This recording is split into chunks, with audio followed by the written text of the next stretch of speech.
The city of Granada is located in the heart of southern Spain, Andalusia, the last stronghold of medieval Islam in Europe, the pride of Renaissance kings, the inspirational source for the romantic mind. Granada is now a city with a vibrant university life, adorned with monuments and a natural surrounding of incomparable beauty. Granada's origins were as a strong Ibero-Celtic settlement, followed by the Greeks, by the Romans, and the Visigoths. In 1228, the longest-lasting Muslim dynasty on the Iberian Peninsula was established. During this time, the Moorish and Jewish population shared the region in relative harmony, and Granada provided connections with the Muslim and Arab trade centers. 1492 brought about a turning point for Granada, as the last Muslim rulers in Iberia surrendered complete control to the Catholic monarchs. The terms of the surrender, the Alhambra Decree, required all Jewish residents to convert to Christianity, but explicitly allowed the city's Muslim inhabitants to continue in their faith and customs. However, just a few years later, the city undertook a program of forced Christian baptisms. These new tactics provoked an armed Muslim revolt. Responding to the rebellion, the Castilian crown rescinded the treaty. Many of the elite Muslim class immigrated to North Africa. However, the majority of Granada's Muslims stayed to convert, becoming Moriscos, or Catholics of Moorish descent. The fall of Granada completed the reconquest of the 800-year-long Moorish civilization in the Iberian Peninsula and marked the great phase of Spanish exploration and colonization around the globe.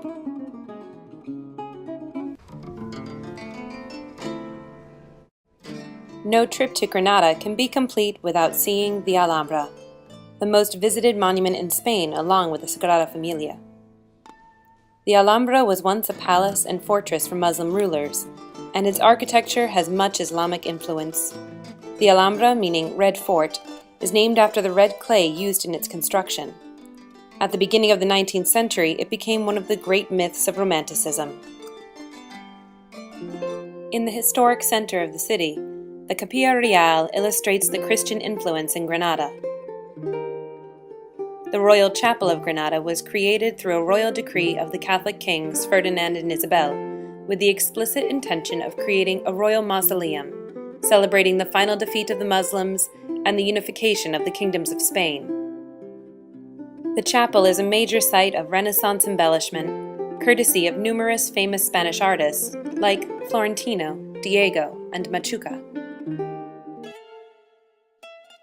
Nearby you find the Alcaceria, which means House of Caesar. Once a great bazaar where people wove and sold fine silks.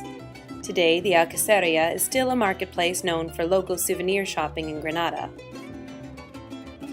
The Albaicin is a district within Granada known for its narrow, winding streets, reminiscent of the area's medieval Moorish past. It was declared a World Heritage Site in 1984 and is located on a hill facing the Alhambra, where tourists can enjoy incredible views. The area is home to several attractions, including the remains of the Arab baths.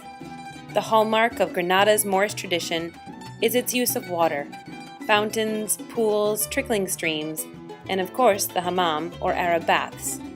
Those surviving in Granada date back to the 11th century, and this complex demonstrates the sophistication of Arab art and lifestyle.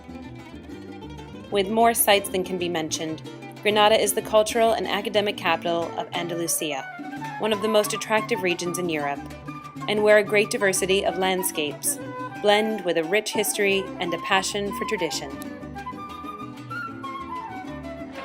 was the perfect trip because it was a great break from Barcelona, and it was a perfect amount of people because I got to know people from all the different countries. It was just all around really enjoyable. It's just the history. I didn't know. I didn't really know Granada before I came here, you know. I knew of Granada, but I didn't know the history, so it's really interesting to see how they've not only kept up with it, but also like how she was saying, you can tell what kind of century you were in just by the plants and buildings and stuff. So I just didn't know there was so much history here. It's been like one of the best trips I've ever taken, so Yeah, I definitely recommend it. yeah, I think it's so different from everything else that you experience in Barcelona that it's really worthwhile to take a weekend here. Yeah.